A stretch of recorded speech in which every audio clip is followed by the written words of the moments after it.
حاضر حاضر حاضر.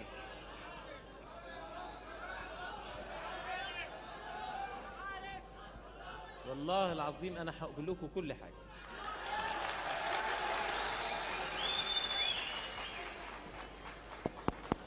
بس في الاول قبل ما اغني وقبل ما اغني سواح وعلى حسب وداد قلبي وكل اللي انتوا عايزينه كله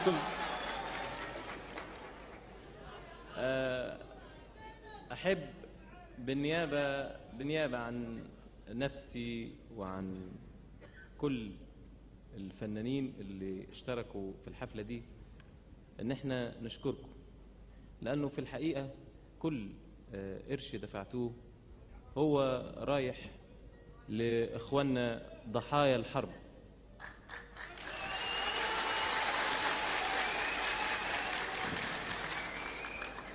كل الاخوان اللي بيشتغلوا متبرعين باجورهم برضو لضحايا الحرب.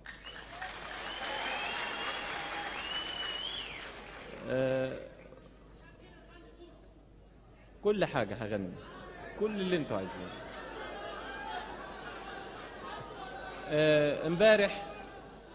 امبارح انا قلت كلمه في المسرح هنا، وافتكر اتذاعت في الاذاعه النهارده وسمعتوها.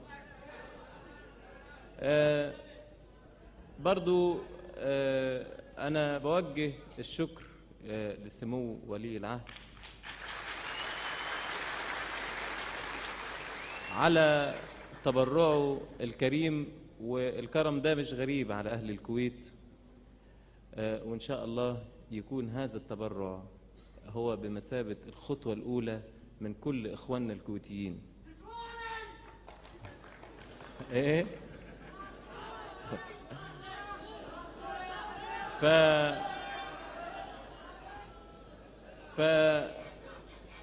يعني إحنا بنشكركم برضو، وبنتمنى إن شاء الله إنه أي حد يجي يعمل حفلات هنا أو في أي بلد عربي لضحايا الحرب، الناس اللي تشوهوا لأولادهم اللي لازم إحنا نربيهم علشان برضو يكون لنا جيل كويس، إنكم إن شاء الله تكرموهم وتيجوا الحفلات، وكتر ألف خيركم. متشكرين. دلوقتي حاضر.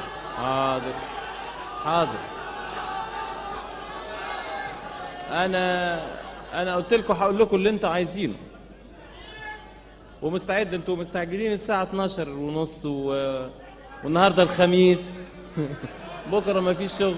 طب ما مستعجلين يعني. الاول قبل ما اقول لكم كل الاغاني اللي انتوا عايزينها، هقول الغنوه اللي انا عايزها، مش كده؟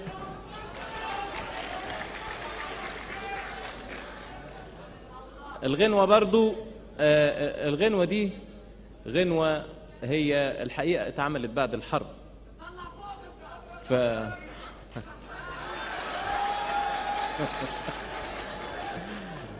ف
عدى النهار والمغربية جاية تتخفى وراه.